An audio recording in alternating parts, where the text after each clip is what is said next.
शिवतराय ओम नमः पार्वती पतये हर हर महादेव। सभी शिव भक्तों को शिवरात्रि की पावन बेला में शुभकामनाएं।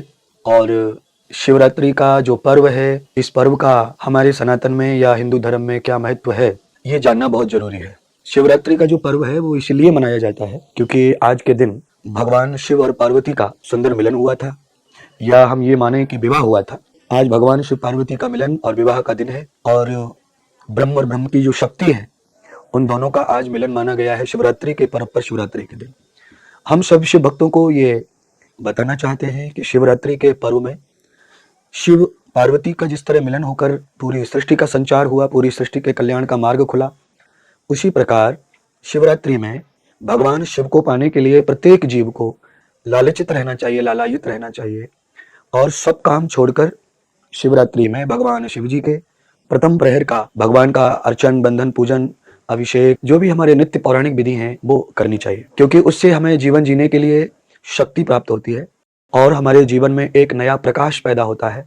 हमारे जीवन में परंपराओं की जगह है, हमारे जीवन में सिद्धांतों की भी जगह, विज्ञान की भी जगह है। महादेव का ये शिवरात्रि का जो पर्व है, ये विज्ञान से भरा हुआ है, क्योंकि जो पाषाण होते हैं, पत्थर होते हैं, उन्हीं से निर्मित अधिकांश भगवान शिव जी के जो पार्थिव लिंग्स हैं वो होते हैं, और उनमें जो पावर होती है, प्राकृतिक इलेक्ट्रॉनिक पावर होती है, उसका जब हम दूध का, दही का, शहद का, घृत का जब अभिषेक करते हैं, उस पिंड के ऊपर मंथन करते हैं अपने हाथ से, जब उसके ऊपर हाथ घुमाते हैं, रगड़ते हैं, तो एक नई शक्ति पैदा होती है।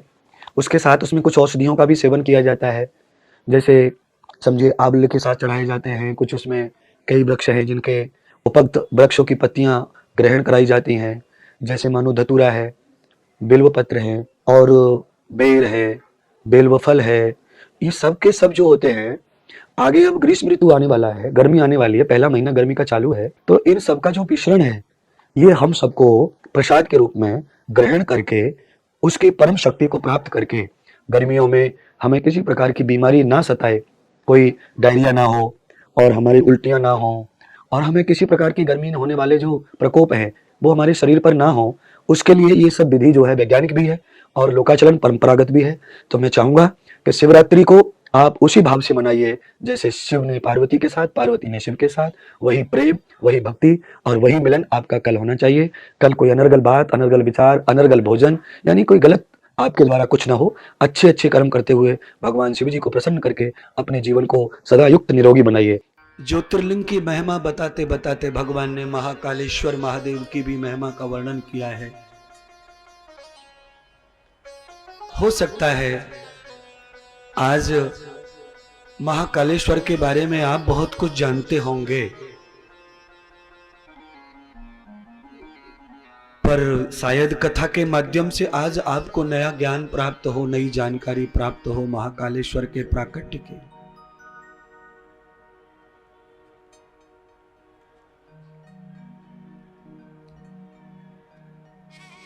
मल्लिकार्जुन महादेव, सोमनाथ महादेव की कथा आप कल सुन चुके। चंद्र देवता का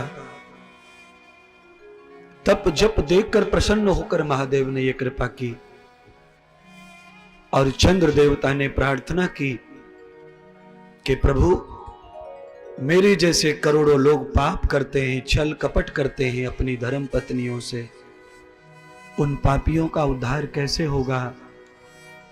सब गुरु मंत्र, सब गुरु धारण किए हुए लोग नहीं है संसार में, सबको ऐसा मार्ग नहीं मिलता जो मुझे मिला। इसलिए प्रभु आप आ गए हो तो यहीं स्थापित हो जाओ। तो महादेव ने चंद्र देवता की इच्छा पूरी करने के लिए ज्योति रूप में स्थापित होकर के चंद्र देवता का ही नाम स्वयं धारण कर लिया। चंद्रदेव का एक नाम है सोमदत्त।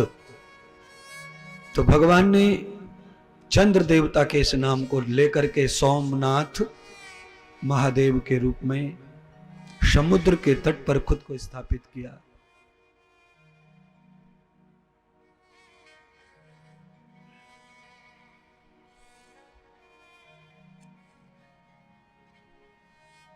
तीसरा ज्योतिर्लिंग महाकालेश्वर महादेव है। इसकी महिमा भी बताऊंगा। महाकालेश्वर का फल क्या है, कथा श्रवण करने का, उनके दर्शन करने का, उनके धाम में जाने का, उनका पूजन अभिषेक, उन पर श्रद्धा रखने का क्या फल है, ये सब चीज कथा में आएंगी। समय रहते रहते बहुत सारी कथाएं शिव जी की अब सुनने को मिलेंगी। मैंने जो अभी थोड़ा व्याख्यान किया था आपको समझाने के लिए, चेतन जागृत करने के लिए। खुद की पहचान व्यक्ति को जब हो जाती है तो वो यत्र तत्र भटकता नहीं है, फिर स्वयं में ही भगवान को चाहता है, दर्शन करता है। क्योंकि भगवान का स्वरूप कैसा है, कल मैंने जो गाना गाया था फिल्म का, पानी रे पानी तेरा, ऐसा ही भगवान है। आप भगवान को जिस वस्तु में देखते हैं भगवान वैसा ही दिखता है। भगवान को आप तुलसी में देखते हैं तो आपको दिखता है तो देखते हैं, पीपल में, बेल पत्तर में। पर आप अज्ञानता कहां करते हैं, आपकी मूर्खता क्या है कि आप बबूल में भगवान को नहीं देखते। कितना बड़ा अपराध है, कितनी बड़ी गलती है। आप तुलसी में भगवान मानते हैं, पीपल में, बड़ में और बेल पत्तर में मानते हैं भगवान।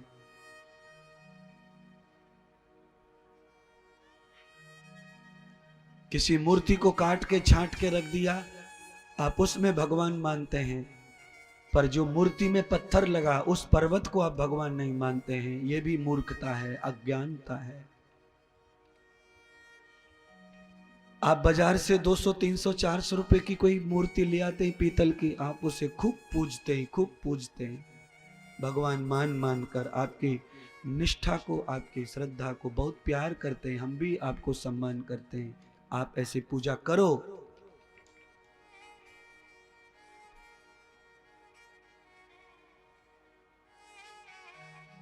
पर भगवान केवल मूर्ति में है, भगवान केवल इन 4 पेड़ों में है।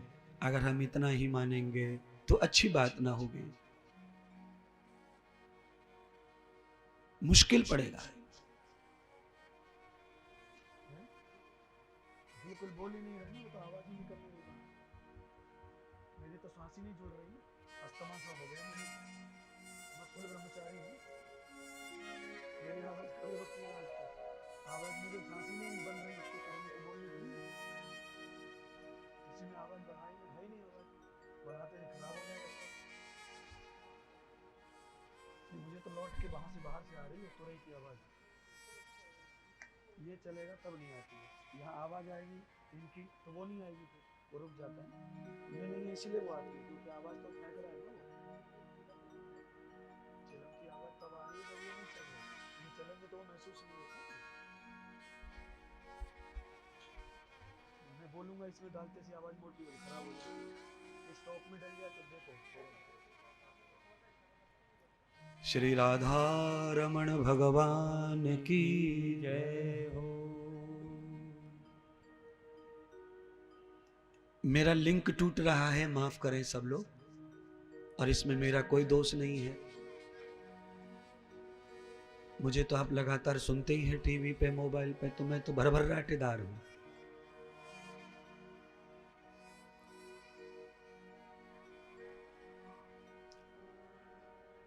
आप सहस्र आनंद के साथ कथा सुन रहे हैं, आप तक आवाज भी अच्छी पहुंच रही है और आपको निरंतर आवाज मिले, आप निरंतर 3 दिन कथा और सुनते रहें। सौनक जी को भगवान कहते हैं, सूत जी, कि अवंतिकापुरी जो है उसमें शुद्ध पवित्र ज्ञानी ध्यानी धर्मात्मा ब्राह्मण रहते थे, और उसी नगरी में चंद्रसेन नाम के एक क्षत्रिय राजा राज्य करते थे, संभालते थे पूरे अवंतिकापुरी को। जैसे महाराजा विक्रमादित्य भी वहीं पैदा हुए, आप सब जानते हैं उनका इतिहास। राजा जो चंद्रसेन है वो महाप्रतापी थे, महाधर्मात्मा, महादानी और शिव जी के परम शिष्य थे।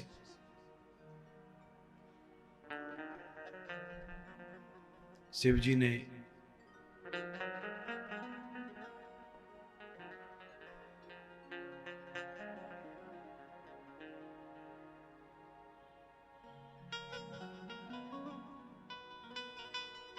राजा चंद्रसेन की परम भक्ति को देखा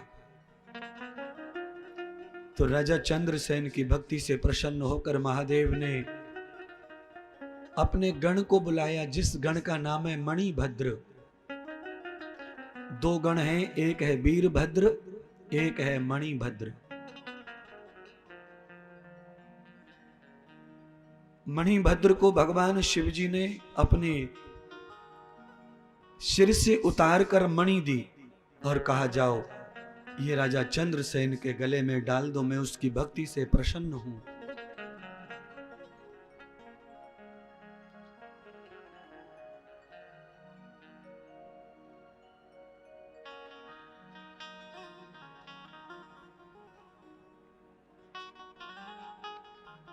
मणिभद्र आए अवंतिकापुरी में राजा चंद्रसेन के पास में और आकर के मणि गले में धारण करा दी।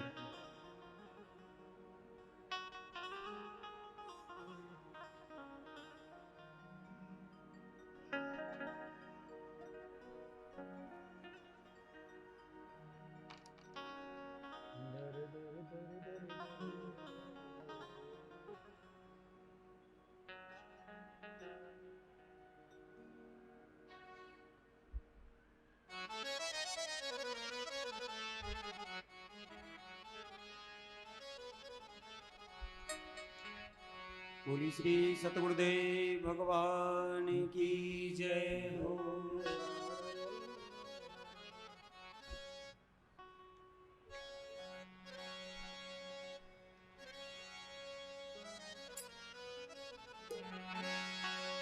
जोगिन वेश बनाया,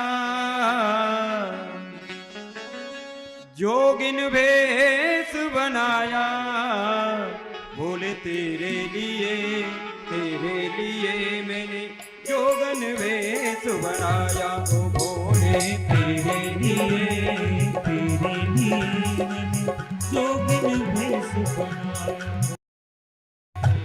तेरे लिए मैंने जोगन वेश बनाया।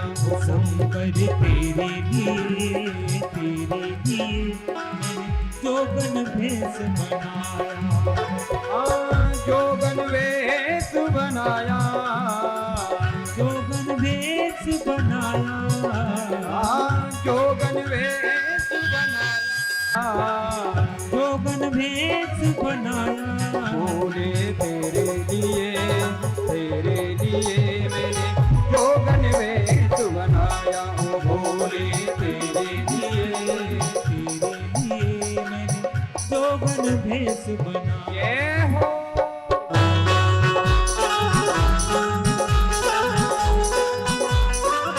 आलियों की सेवा करते हुए बोलिए श्री शंकर भगवान की।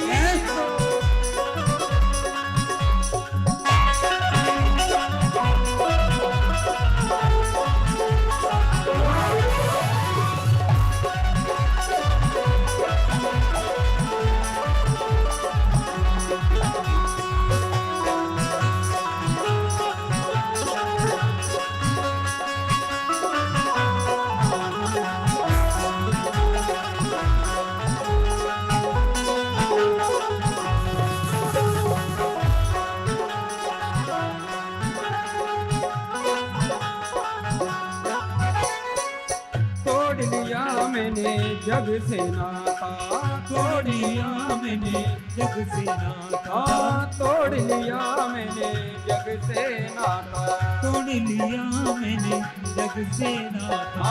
तेरे सिवा कोई नजर न आता, तेरे सिवा कोई नजर न आता, तेरे सिवा कोई नजर न आता, तेरे सिवा कोई नजर न आता। तू दिल बीच समाया, तू दिल बीच समाया, तू दिल बीच समाया, तू दिल बीच समाया। बोले तेरे लिए मैंने जोगन वेश बनाया, बोले तेरे बोले तेरे लिए मैंने जोगन वेश बनाया।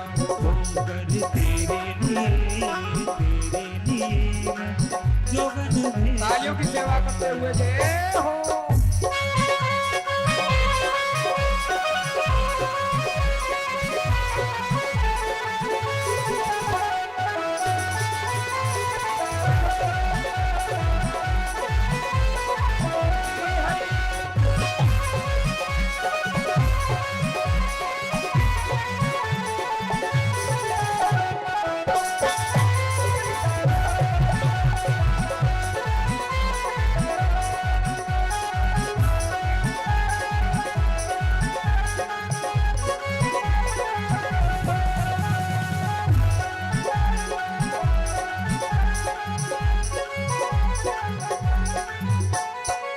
भोले की सूरत दिल में समाई, भोले की सूरत दिल में समाई, भोले की सूरत दिल में समाई, भोले की सूरत दिल में समाई। संग विराजे गौरा माई, संग विराजे गौरा माई, संग विराजे गौरा माई, संग विराजे गौरा माई। तूने ऐसा रूप दिखाया, तूने ऐसा रूप दिखाया, तूने ऐसा रूप दिखाया, तूने ऐसा रूप दिखाया। बोले तेरे लिए मैंने जोगन वेश बनाया, बोले तेरे लिए जोगन वेश बनाया, बोले तेरे लिए जोगन वेश बनाया। बोले तेरे लिए जोगन वेश बनाया। जोगन वेश बनाया, जोगन वेश बनाया, जोगन वेश बनाया, जोगन वेश बनाया। बोले तेरे लिए मैंने जोगन वेश बनाया, बोले तेरे लिए जोगन वेश बनाया। जय हो।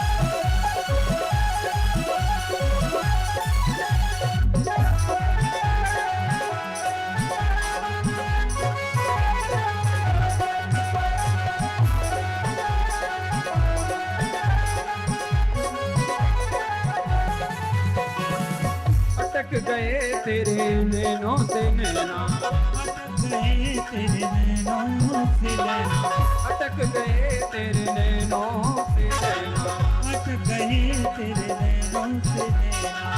मेरे बोले मेरे दिल में ही रहना, मेरे सिर्फ मेरे दिल में ही रहना, मेरे बोले मेरे दिल में ही रहना। मेरे बोले मेरे दिल में ही रहना। तूने ऐसे दिल को चुराया, तूने ऐसे दिल को चुराया, तूने ऐसे दिल को चुराया, तूने ऐसे दिल को चुराया। बोले तेरे लिए मैंने जोगन वेश बनाया, तेरे लिए जोगन रूप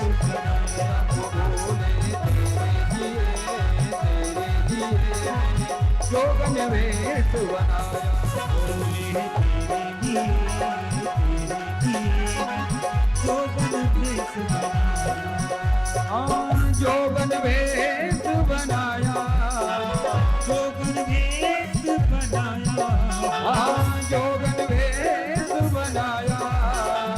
जोगन वेश बनाया। बोले तेरे दिए मैंने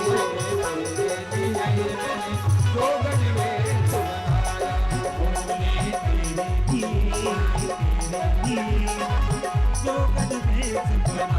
बोले तेरे दिए जोगन वेश बनाया। ओ बोले तेरे दिए मैंने जोगन वेश बनाया। बोले तेरे दिए जोगन वेश बनाया। ओ बोले तेरे दिए मैंने जोगन वेश बनाया। बोले तेरे दिए जोगन वेश बनाया। ओ बोले तेरे दिए मैंने जोगन वेश बनाया। बोलिए श्री शंकर भगवान की की जय। नमः पार्वती पते हर हर महादेव।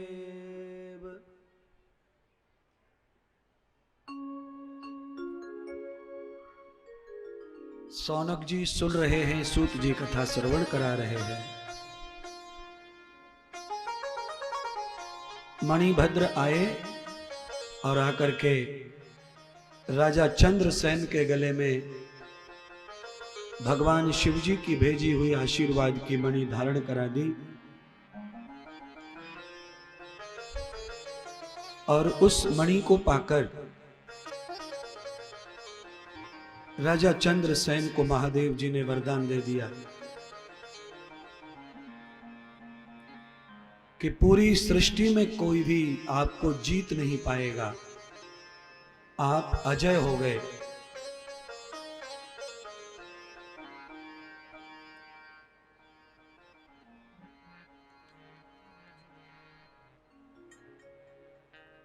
राजा का निरंतर विकास होने लग गया। दिन रात राजा बढ़ते जा रहे, बढ़ते जा रहे, बढ़ते जा रहे। जिसका निरंतर विकास होता है उसके साथ में अनेक लोगों की अकारण दुश्मनी हो जाती है। ईर्ष्या, घृणा। भारतवर्ष के न जाने कितने राजा राक्षस राजा चंद्रसेन से ईर्ष्या करने लग गए। सब राजा इकट्ठे होकर के चंद्रसेन राजा को जीतना चाहते हैं और उस मणि को प्राप्त करना चाहते हैं जिस मणि से राजा चंद्रसेन अजय हो गए हैं।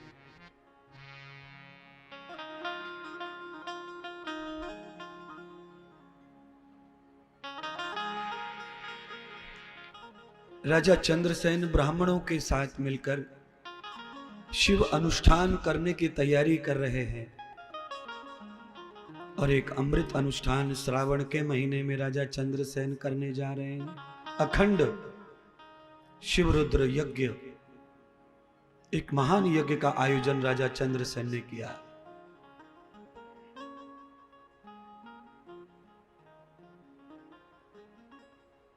बड़े बड़े विद्वान आचार्य उस पावन यज्ञ के संपन्न करने वाले अधिपति बने। यज्ञ चल रहा है।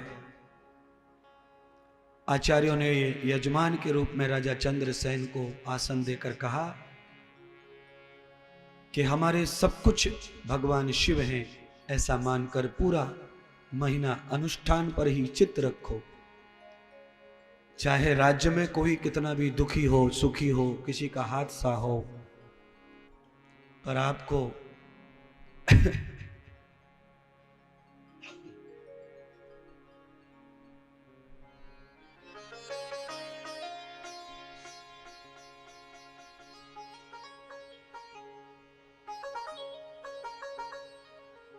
यज्ञ आदि अनुष्ठान छोड़ के कहीं जाना नहीं है।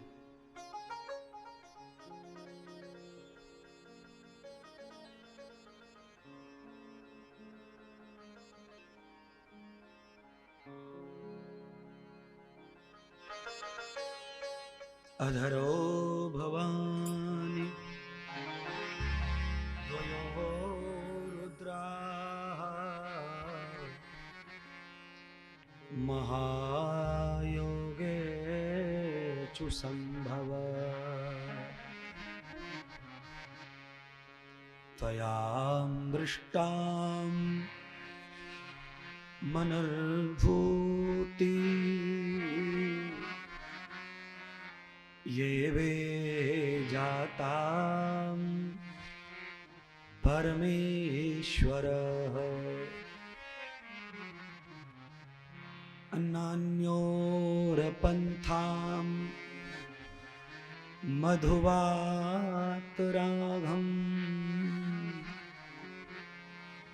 वन्दे शङ्करं च वन्दे शङ्करम्। सदगुरु कहने लगे, सौनक जी,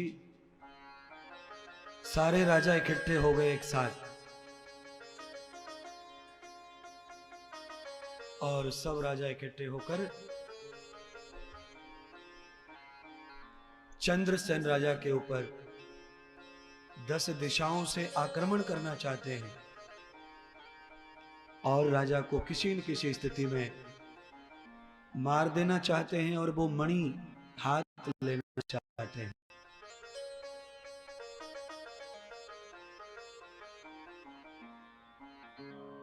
अवंतिकापुरी पर राक्षस चारों तरफ से घिर आए, घेर लिया उज्जैन नगरी को। पर मैं उज्जैन नाम नहीं ले रहा हूं क्योंकि उस समय उज्जैन नाम नहीं था, उस समय अवंतिकापुरी नाम था।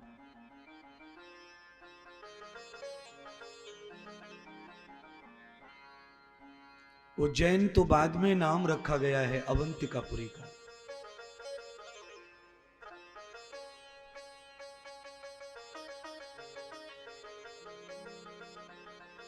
महादृश्यम त्वया दासौ यधाम प्रिये कृतमूलवाशे।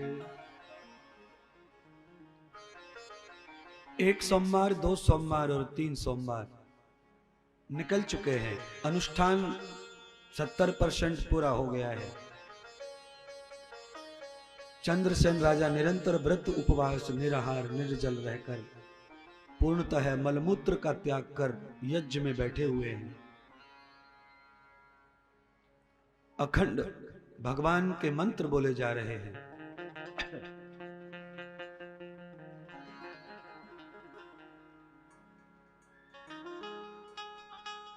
एक साथ जब आक्रमण किया राक्षसों ने तो अवंतिकापुरी के अनेक माता बहन बंधु बच्चे के ऊपर आहत हुआ। कई माताओं को मार डाला, कई पुरुषों को, कई बाल गोपाल बचपन को भी, और सबको मारते काटते चले आ रहे थे यज्ञशाला की ओर। चढ़ाई कर दी यज्ञशाला पर भी। तो राजा चंद्रसेन ने पूछा ब्राह्मणों से, आचार्यों से, महाराज मुझे क्या करना चाहिए? प्रजा की रक्षा करना मेरा कर्तव्य है और भगवान की पूजा को अधूरा छोड़ना भी मेरे लिए अपराध है। आप ही मार्ग बताओ, क्या करूं? अगर मैं यज्ञ करता रहा और प्रजा को दुष्ट मार डालेंगे पूरे गांव को, तो राजा होने पर धिक्कार है। राजा के होते हुए प्रजा बिल्कुल भी दुखी नहीं चाहिए। राजा का तभी सम्मान बढ़ता है और तभी राजा महान कहा जाता है। तो आचार्यों ने कहा कि महाराज, जन्म और मृत्यु तो शिव जी के हाथ में है, आपके हाथ में नहीं है।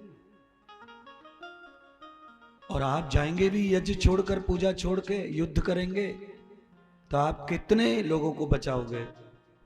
वो तो बहुत ज्यादा संख्या में आए हुए हैं ना राक्षस, आप तो अकेले हैं और आपकी छोटी सी सेना है। तो इसकी जिसकी मृत्यु आ गई है उसकी आएगी। मेरे को लगता है, आचार्यों ने कहा कि हमको लगता है कि हमें परमात्मा भोलेनाथ की शरण को छोड़ना नहीं चाहिए। वही सब लीला करेंगे और हमें बचाएंगे। जैसे ही राक्षसों ने यज्ञशाला के ऊपर आक्रमण किया।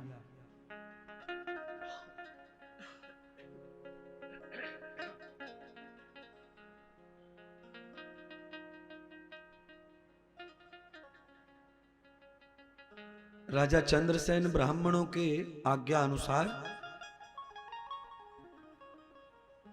अनुष्ठान को करते रहे, यज्ञ को करते रहे।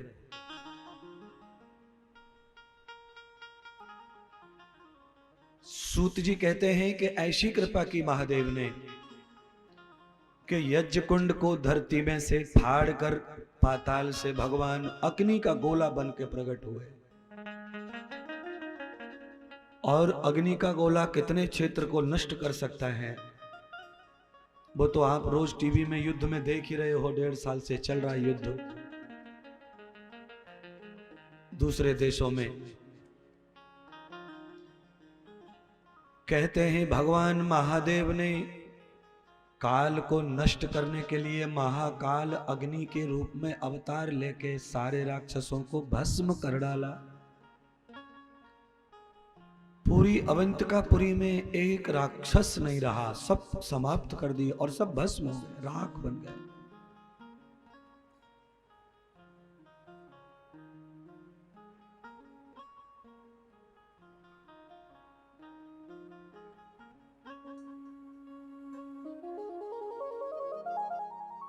अच्छा है, मैं कथा कह रहा हूं, तू बोल के गया इसीलिए तुझे लग रहा हो गया। अच्छा, तू बोल के गया ना कि आप करिए तभी समझेगा। यावतं तं भूतस्य ये वे कर्म विभूषिताम् वयं देवं जातश्रुतिः ये वे कर्म पद्धते। सदगुरु कह रहे हैं सौनक आदि ऋषियों से, ऋषियों आज आचार्य की बात मानकर राजा चंद्रसेन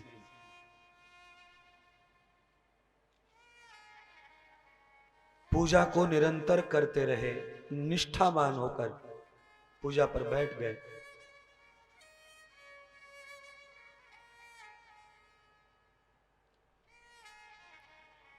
उसका परिणाम क्या मिला? तो उसका परिणाम यह मिला कि स्वयं इष्ट देवता जिनकी वो पूजा कर रहे थे वो प्रकट होकर के दुश्मन को नष्ट कर दिया। राजा चंद्रसेन और राजा चंद्रसेन की श्रद्धा उनकी पूजा को संपन्न कर दिया, समृद्ध कर दिया, संपूर्ण कर दिया। ये कथा जरूर कुछ सिखा रही है, उस कथा को सीखने की कोशिश करो। क्या सिखा रही है कथा? कथा कह रही है कि जब आप पूजा पाठ करते हो, घर में मंदिर रखते हो, घर में मूर्तियां रखते हो, उनके प्रति श्रद्धा और विश्वास रखते हो, तो मुझे लगता है ऐसी दुश्मनी को भी उनके सुपुर्द कर देना चाहिए, खुद नहीं खड़ा होना चाहिए। पूजा पाठ विश्वास कमजोर पड़ता है तब आदमी खुद को ही हीरो मान करके प्रतिशोध करने के लिए निकल पड़ता है, पूजा छोड़ देता है, पाठ छोड़ देता है, ध्यान संध्या उपासना छोड़ देता है। हमारे बीच में पांडाल में कुछ सब लोग आए हुए हैं, यह भी ऐसी गलतियां करते होंगे, तो ये गलतियां ना हो उसके लिए मैं श्रद्धावान बना रहा हूं आपको, निष्ठावान।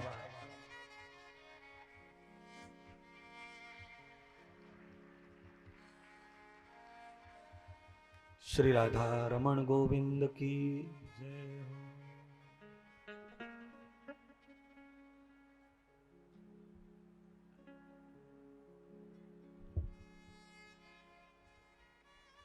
पूजा करते करते कई लोग जो है पूजा को छोड़ के काम पे चले जाते हैं, कहीं दरवाजा खोलने चले जाते हैं, कहीं कुत्ता भगाने चले जाते हैं, कहीं बिल्ली भगाने चले जाते हैं।